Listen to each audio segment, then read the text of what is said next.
NEET study channel में आपका स्वागत है। इस वीडियो में हम लोग सेमेस्टर 2 हिस्ट्री मेजर 3 का एक मोस्ट इंपॉर्टेंट प्रश्न देखेंगे।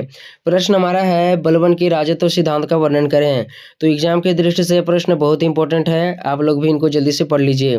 तो देखते हैं हम लोग बलबन का राजत्व सिद्धांत क्या है। सबसे पहले आपको परिचय देना है। बलबन दिल्ली सल्तनत या गुलाम वंश का पहला शासक था जिन्होंने राजत्व संबंधित सिद्धांत स्थापित किया। इनका शासनकाल 1266 से 1287 ईस्वी तक माना जाता है। बलबन इल्तुतमिश का एक गुलाम था जिनका पूरा नाम गयासुद्दीन बलबन था। गद्दी पर बैठते ही इन्होंने अपने प्रतिष्ठा और मान सम्मान को बढ़ाने के लिए रक्त इमलोह की नीति को अपनाया। तो इनको अच्छी तरह से आपको समझना है। देखो, दिल्ली सल्तनत या जो गुलाम वंश की स्थापना किया था कुतुबुद्दीन ऐबक ने किया था। तो दिल्ली की सिंहासन पर कुतुबुद्दीन पहला शासक था, उसके बाद इल्तुतमिश शासक बनता है, उसके बाद फिर बलबन बनता है। तो इससे पहले जो भी शासक हुए दिल्ली सल्तनत में, उसने अभी तक राजत्व संबंधी सिद्धांत स्थापित नहीं किया था। यानी बलबन पहला शासक था जिन्होंने राजत्व संबंधी सिद्धांत दिया। इन्होंने लगभग 1266 से 1287 तक यानी लगभग 21 वर्षों तक शासन चलाया दिल्ली की सिंहासन पर। आगे है बलबन इल्तुतमिश का एक गुलाम था। तो यहाँ पर आपको गुलाम वंश दिख रहा होगा। तो गुलाम वंश इसका नाम इसलिए रखा गया था क्योंकि जितने भी शासक बन रहे थे सभी गुलाम था, किसी के न किसी का गुलाम था। जैसे इल्तुतमिश कुतुबुद्दीन का गुलाम था, कुतुबुद्दीन मोहम्मद गोरी का गुलाम था। उसी प्रकार से जो बलबन था, बलबन इल्तुतमिश का गुलाम था। ठीक है, इनका पूरा नाम क्या था? गयासुद्दीन बलबन था। गद्दी पर बैठते ही इन्होंने अपनी प्रतिष्ठा और मान सम्मान को बढ़ाने के लिए रक्त इमलोह की नीति को अपनाया। रक्त इमलोह की नीति कहने का मतलब है इसने अपने तलवार के दम पर सत्ता को प्राप्त किया। तो यह थोड़ा परिचय था, इनको 2-4 बार आपको पढ़ना है। एकदम सिंपल वर्ड लिखा हुआ है, समझ जाएंगे आप।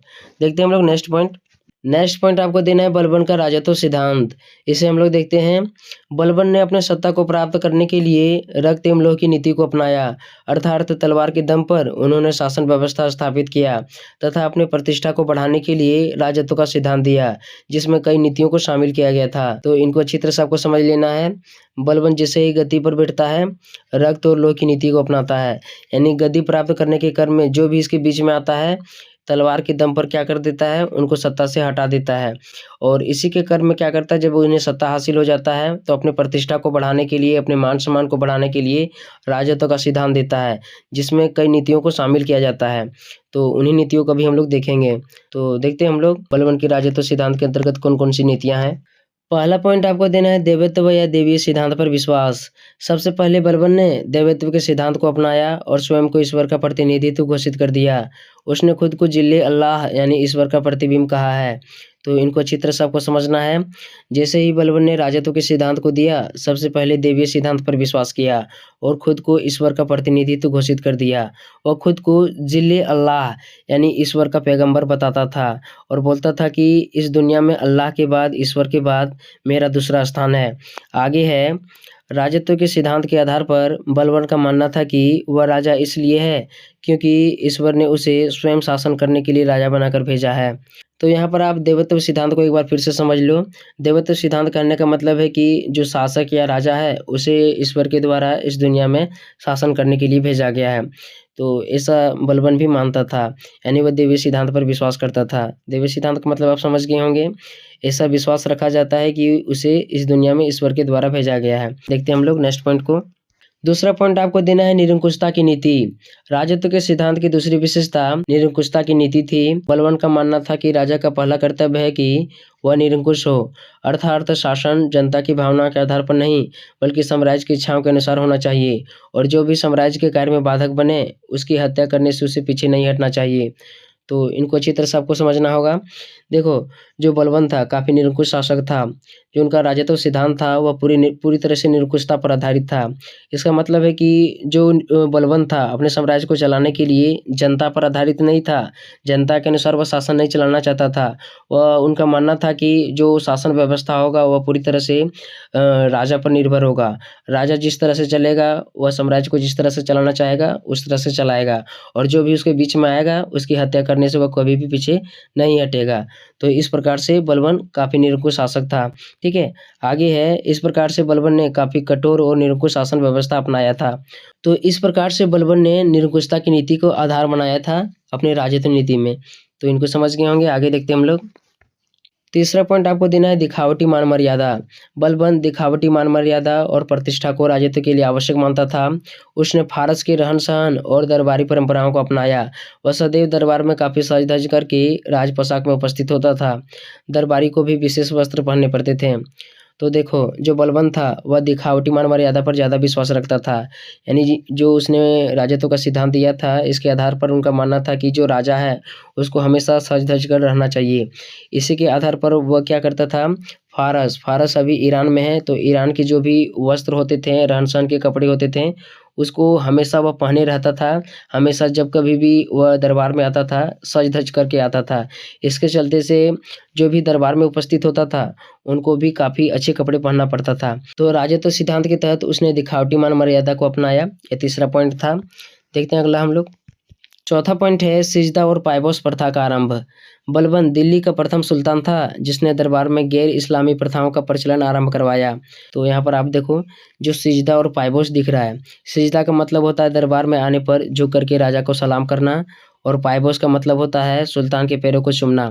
तो जो सिजदा और पायबोस है ये इस्लाम धर्म में नहीं है, इसके बावजूद भी बलबन ने इसको लाया। यानी कि जब कभी भी दरबार में कोई आता था तो उनको झुक करके जो भी राजा होता था, बलबन होता था, उनको सलाम करना पड़ता था, उनके पैरों को चूमना पड़ता था। तो बलबन दिल्ली सल्तनत का पहला शासक था जिसने सिजदा और पायबोस जैसे गैर इस्लामी प्रथाओं का प्रचलन आरंभ करवाया था। तो इनको समझ गए होंगे। देखते हैं हम लोग नेक्स्ट पॉइंट को। पांचवा पॉइंट है नारोज प्रथा की शुरुआत। नारोज जो एक फारस त्यौहार है, बलबन ने अपने राज्य में इस प्रथा को आरंभ करवाया था। तो राजत्व नीति के तहत उसने नारोज प्रथा है, ठीक है, जो फारस जो ईरान की एक त्यौहार है, इसे भी अपने साम्राज्य में लागू करवाया था। नेक्स्ट देखते हैं हम लोग। छठा पॉइंट है उच्च कुल और निम्न कुल में विश्वास। बलबन खुद को एक उच्च कुलीन व्यक्ति मानता था। वह उच्च कुल और निम्न कुल में विश्वास रखता था। उसे अकुलीन या साधारण व्यक्ति पसंद नहीं था। निम्न कुल होने के कारण उसने लगभग 30 व्यक्तियों को पद से हटा दिया था।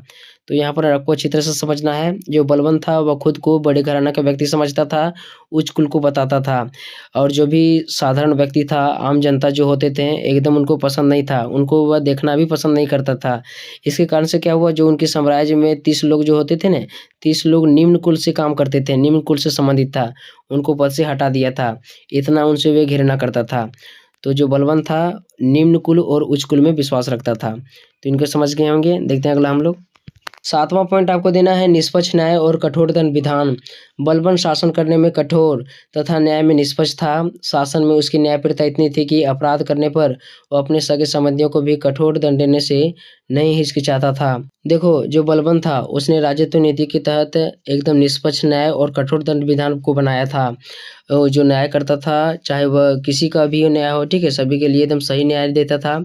और जो उसका दंड विधान था, अपराध करने पर उनके काहे सगे संबंधी ही क्यों ना हो, उनको काफ़ी कठोर से कठोर सजा दी जाती थी।